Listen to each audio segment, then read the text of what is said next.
Steve jobs का जीवन परिचय। 24 फरवरी 1955 को कैलिफोर्निया में जन्मे स्टीव जॉब्स का जीवन जन्म से ही संघर्षपूर्ण था। उनकी मां अवैध कॉलेज छात्रा थीं और इसी कारण वे उन्हें रखना नहीं चाहती थी और स्टीव जॉब्स को किसी अच्छे परिवार में गोद देने का फैसला कर दिया। लेकिन जो गोद लेने वाले थे उन्होंने ये कहकर मना कर दिया कि वे लड़की को गोद लेना चाहते हैं। फिर स्टीव जॉब्स को कैलिफोर्निया में रहने वाले पॉल और कॉलरा जॉब्स ने गोद ले लिया। पॉल एंड कॉलरा दोनों ही ज़्यादा पढ़े लिखे नहीं थे और मध्यम वर्ग से ताल्लुक़ रखते थे। सन 1973 मई जॉब्स अटारी में तकनीशियन के रूप में कार्य करते थे। वहाँ लोग उसे मुश्किल है लेकिन मूल्यवान कहते थे। मध्य 1974 में आध्यात्मिक ज्ञान की खोज में जॉब्स अपने कुछ रीड कॉलेज के मित्रों के साथ करौली बाबा से मिलने भारत आए, किंतु जब वे करौली बाबा के आश्रम पहुंचे तो उन्हें पता चले कि उनकी मृत्यु सितंबर 1973 को ही हो चुकी थी। उसके बाद उन्होंने हैंडखन बाबा जी से मिलने का निर्णय किया, जिसके कारण भारत में उन्होंने काफ़ी समय दिल्ली, उत्तर प्रदेश और हिमाचल प्रदेश में बिताया।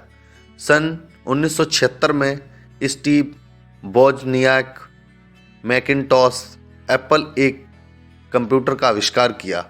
जब वोजनियाक ने यह जॉब्स को दिखाया तो जॉब्स ने इसे बेचने का सुझाव दिया। इसे बेचने के लिए वे वोजनियाक गैरेज में एप्पल कंप्यूटर का निर्माण करने लगे। जॉब्स 1976 में एप्पल के सह संस्थापक बने। एप्पल के पर्सनल कंप्यूटर बेचने लगे। एप्पल तेज़ी से आगे बढ़ती गई और पैसे कमाती गई और पहले साल के अंत में ही पर्सनल कंप्यूटर बनाने वाली दूसरी कंपनी बन गई। एप्पल इतनी बड़ी मात्रा में पर्सनल कंप्यूटर का उत्पादन करने वाली पहली सबसे बड़ी कंपनी बनी। सन 1979 में एक्सरॉक्स पार्क के टूर के बाद जॉब्स ने एक्सरॉक्स एल्टो के व्यवहारिक ज़रूरतों को जान उसे परखा, जिसने बाद में माउस का निर्माण किया और साथ ही ग्राफिकल यूजर इंटरफेस का भी निर्माण किया। दुनिया में हो रहे विविध क्षेत्रों में विकास की बदौलत 1983 में एप्पल लिसा में असफल हुई और GUI के साथ कंप्यूटर का उत्पादन करने वाली पहली कंपनी बनने की चाह से 1985 में एप्पल लेसनर प्रिंटर प्रस्तुत किया। बॉज और जॉब्स आगे बढ़ते गए। एप्पल के बाद एप्पल प्रस्तुत किया, जिसके आंतरिक रंग को सपोर्ट करने वाला सिस्टम था। जॉब्स ने अपनी कंपनी के विकास को तेज करने के लिए एक निवेशक को मना लिया और उनकी कंपनी तेजी से आगे बढ़ने लगी। एप्पल का सुनहरा पल चालू हो गया था। साथ ही वे एनिमेशन मूवी का निर्माण भी करते चले गए। 1995 में आई फिल्म टॉय स्टोरी में उन्होंने बतौर कार्यकर्ता और निर्माता काम किया। जब स्टीव 15 वर्ष के हुए तब उनके पिता ने उनको उपहार स्वरूप कार दी, जो एक सेकेंड हैंड कार थी। स्टीव के पिता ने इसमें नया इंजन लगाकर काम चलाऊ बनाया था। स्टीव जॉब्स को स्कूल के दिनों में मैरीजुआना की लत पड़ गई थी, जो एक नशीला पदार्थ होता है। इसके बारे में जब उनके पिता को पता चला तो उन्होंने स्टीव को खूब डांटा और वादा करने को कहा भविष्य में कभी नशीले पदार्थों का सेवन नहीं करेंगे। स्टीव जॉब्स ने अपने पिता के साथ किए वादे को आजीवन निभाया और कभी नशीली चीज़ों को हाथ नहीं लगाया था। स्टीव जॉब्स को तैराकी में भी रुचि थी और वे स्कूल की तैराकी टीम का हिस्सा भी थे। तैराकी टीम में ही उनकी मुलाकात स्टीव वोजनियाक से हुई, जिनकी भी इलेक्ट्रॉनिक्स में रुचि थी। स्टीव जॉब्स की रुचि इलेक्ट्रिकल्स में ज़्यादा थी, लेकिन रीड कॉलेज में पढ़ाई करते हुए उनका ध्यान अध्यात्म की ओर बढ़ गया। बाबा रामदास की एक पुस्तक बी हीरो नाउ ने उन्हें सबसे ज़्यादा प्रभावित किया था। इसी कॉलेज में उनकी मुलाकात डैनियल कोटक से हुई थी। स्टीव जॉब्स अध्यात्म के संपर्क में आते ही शाकाहारी बन गए थे और उन्हें शाकाहार विषय पर कई पुस्तकें पढ़ी थीं। उनके मित्र कोटक को भी उन्होंने शाकाहार बना दिया था। अध्यात्म में बढ़ती रुचि के कारण उन्होंने कृष्ण मंदिर में जाना शुरू कर दिया था। यह स्टीव जॉब्स के जीवन का परिवर्तनकारी दौर था। एप्पल की शुरुआत। सन 1976 में मात्र 20 वर्ष की उम्र में उन्होंने एप्पल कंपनी की शुरुआत की। स्टीव ने अपने स्कूल के सहपाठी मित्र वोजनियाक के साथ मिलकर अपने पिता के गैरेज में ऑपरेटिंग सिस्टम मैकिन्टॉश यानी मैक तैयार किया और इसे बेचने के लिए एप्पल कंप्यूटर का निर्माण करना चाहते थे, लेकिन पैसों की कमी के कारण समस्या आ रही थी। लेकिन उनकी ये समस्या उनके एक मित्र माइक मरकुल्ला ने दूर कर दी। साथ ही वे कंपनी में साझेदार पार्टनर भी बन गए और स्टीव ने एप्पल कंप्यूटर बनाने की शुरुआत की। लेकिन उनकी ये उपलब्धि ज़्यादा देर तक नहीं रही।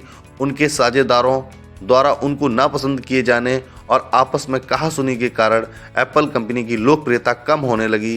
धीरे धीरे कंपनी पूरी तरह कर्ज में डूब गई और बोर्ड ऑफ डायरेक्टर की मीटिंग में सारे दोस्त स्टीव का ठहराकर सन 1985 में उन्हें एप्पल कंपनी से बाहर कर दिया। ये उनके जीवन का सबसे दुखद पल था। प्रसंग। पेप्सिको के पूर्व प्रेसिडेंट जॉन स्कूली कहते हैं कि जब मैं एक बार उनके घर गया तो देखकर हैरत में पड़ गया कि कमरे में एक भी फर्नीचर नहीं था, सिर्फ एक तस्वीर लगी थी। वह तस्वीर थी आइंस्टीन की। स्टीव आइंस्टीन को अपना आदर्श मानते थे। थ्रूमैन कहते हैं, बौद्ध धर्म मानता है कि आप ध्यान के जरिए सत्य जान सकते हैं, साथ ही आप अपनी क्षमताओं को असीम बढ़ा सकते हैं। स्टीव जॉब्स ने ऐसा ही किया।